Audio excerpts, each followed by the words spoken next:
Okay, so guys, welcome and welcome back to problem series. Again, we are discussing a question from electrodynamics. और since class में electrostatics चल रहा है तो उसी पर मैं अभी स्टार्टिंग में कुछ क्वेश्चंस लेके आऊँगा। तो ये क्वेश्चन बिल्कुल बेसिक से है। देखिए क्या है क्वेश्चन को। सबसे पहले ना ऑप्शंस को देखना चाहिए, ठीक है। कभी भी अगर लैंग्वेज थोड़ी सी बड़ी लग रही हो आपको तो, या फिर आपको स्पीड में करना है तो आपको ऑप्शन से देखना चाहिए। ऑप्शन से समझ में आता है कि इलेक्ट्रिक फील्ड का मैग्नीट्यूड। एक ऑप्शन को पूरा देखो एक बार। इलेक्ट्रिक फील्ड का मैग्नीट्यूड लिखा हुआ है, ठीक है।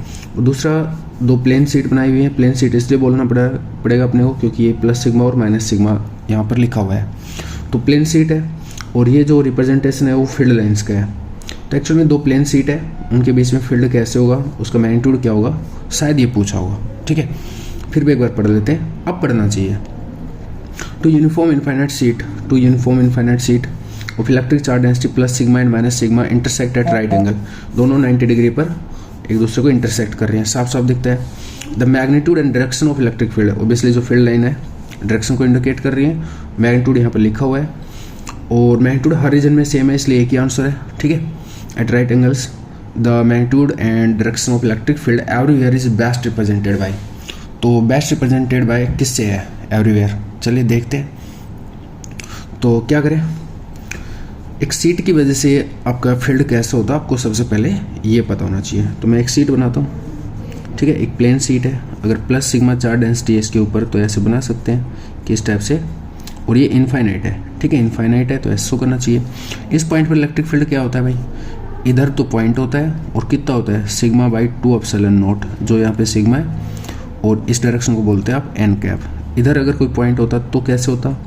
इसे परपेंडिकुलर जाता है, ये सरफेस से परपेंडिकुलर जाता है। ये जो वेक्टर होता है सरफेस से परपेंडिकुलर जाता है और मैग्नीट्यूड यही है, बस डायरेक्शन वो एरो में शोन है, ठीक है। तो अपन सबसे पहले ऐसे करते हैं, 290 डिग्री पर अगर अपने पास हो तो उनमें डायरेक्शन देखते हैं और मैग्नीट्यूड को देखते हैं किधर क्या होंगे, ठीक है। चलो, तो एक मैंने ये बना लिया और एक ये बना लिया, ठीक है। कोशिश करते हैं कि 90 डिग्री पर लगे अपने को, ठीक है नहीं वो लगी इशू है। तो ये अगर प्लस सिग्मा है और ये माइनस सिग्मा है तो इसकी वजह से फील्ड किधर होगा? इसकी वजह से देखो फील्ड इस पॉइंट पे, अगर इधर कोई पॉइंट हो रीजन में, ठीक है, तो इस पॉइंट पर जो फील्ड है वो इस डायरेक्शन में होगा। सही बात है। होगा कितना? Sigma by 2 epsilon not. इससे अगर इसी पॉइंट पर देखना हो तो किधर होगा? 90 डिग्री जाता हुआ, ठीक है, यूँ।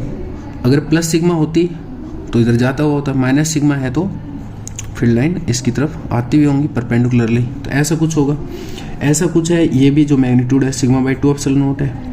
दोनों में अगर यहाँ पे एंगल की बात करूँ तो 90 डिग्री है। दोनों का जो रिजल्टेंट है, दोनों फील्ड्स का जो रिजल्टेंट है वो 45 पे होगा। 45 पे होगा तो इस डायरेक्शन में होगा। तो ऊपर जो फील्ड लाइन होनी चाहिए वो इस डायरेक्शन में होनी चाहिए। तो एक तो ये ऑप्शन सेटिस्फाई करता है, एक ये ऑप्शन सेटिस्फाई करता है, ठीक है। मैग्नीट्यूड क्या होगा?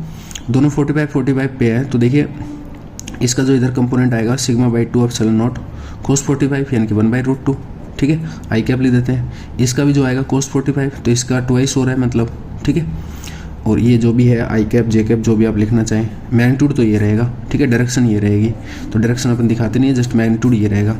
कोस 45 वाला सिस्टम समझ में आया क्या? साइन 45 आपके दोनों के कट जाएंगे। इसका जो साइन 45 है वो इधर आएगा, इसका जो साइन 45 है वो इधर आएगा, दोनों आपस में बैलेंस कर जाएंगे।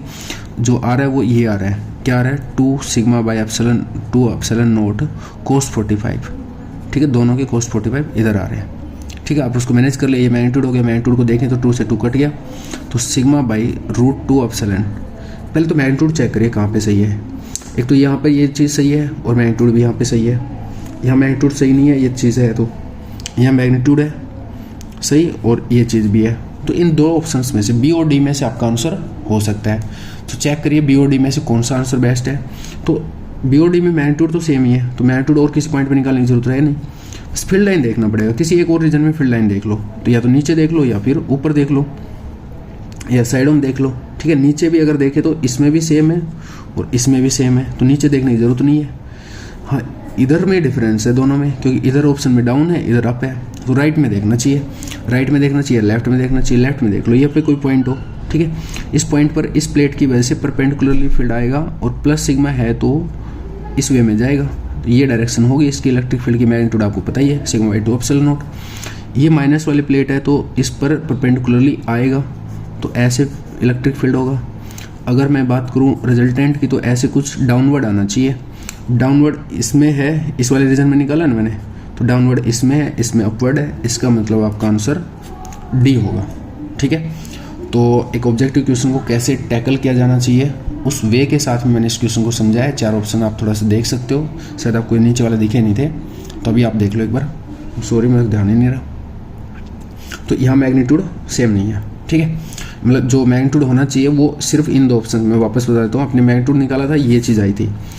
तो एक तो ये है यहाँ पर, ठीक है, और एक यहाँ पर है, तो इन दोनों में नहीं है। ठीक है, आपके इन दोनों में नहीं है तो ये ऑप्शन हो नहीं सकते। दूसरा ये डायरेक्शन आई थी आपकी, ये डायरेक्शन इन दोनों ऑप्शंस में, तो ये हो सकते हैं। नीचे निकालने का कोई मतलब नहीं है क्योंकि डायरेक्शन दोनों में सेम है। ठीक है, तो यहाँ निकालने का कोई मतलब नहीं है। अगर डिफरेंस देखें तो यहाँ है डायरेक्शन में, तो इधर में या फिर इधर में भी देखें तो इधर भी डिफरेंस है, तो किसी भी एक पॉइंट पे निकाल लीजिए। ये सुटेबल पॉइंट लग रहा था अपने, सुटेबल तो दोनों थे, इसमें निकाल लिया अपन ने। नीचे की साइड आ रहा है, नीचे यहाँ आ रहा है, तो over and out D option आपका करेक्ट है। और ये क्वेश्चन कैसा था उस पर थोड़ा बात कर लेते हैं। गाउस लॉ का क्वेश्चन है। ठीक है, गाउस लॉ का क्वेश्चन है। एक प्लेन शीट के लिए इलेक्ट्रिक फील्ड है, वो आपका जो आप लिखे हैं सिग्मा बाई 2 एप्सिलॉन नॉट, वो गाउस लॉ की वजह से आता है। ठीक है, अब गाउस लॉ में ये क्या बोलते हैं, अगर मोर देन 1 प्लेट का काम करें अपन, तो जैसे कई बार आपने ये क्वेश्चन देखे होंगे कि प्लस सिग्मा की एक प्लेट और है यहाँ पे, या किसका सिग्मा भी चेंज कर रखा हो। ठीक है, तो इस रीजन में, इस रीजन में, इस रीजन में फील्ड क्या होगा, वो सब गाउस लॉ की एक मिक्स्ड काइंड की प्रॉब्लम है। ठीक है, और ऐसा ही आप मतलब माइनस सिग्मा भी करके इसको कर सकते थे कि माइनस चार्ज हो।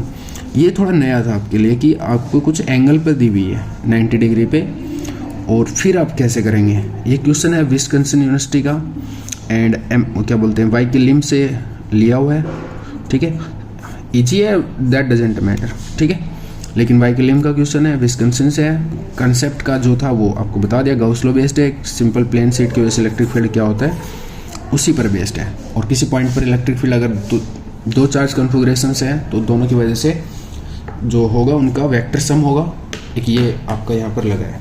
ठीक है, ऐसा करता हूँ समझ आया होगा, और समझ आ रहा है तो आप कमेंट में बोल दीजिए। ऐसे ही क्वेश्चंस मैं एक सिंगल क्वेश्चन का एक वीडियो बनाता रहूँगा, और डेली जितने भी क्वेश्चन मेरे से बनते हैं मैं उनको पैरेलली अपलोड करता रहूँगा। ठीक है, तो आज मैंने 2 क्वेश्चन बना दिए हैं, आप देखते रहिए, कमेंट करते रहिए।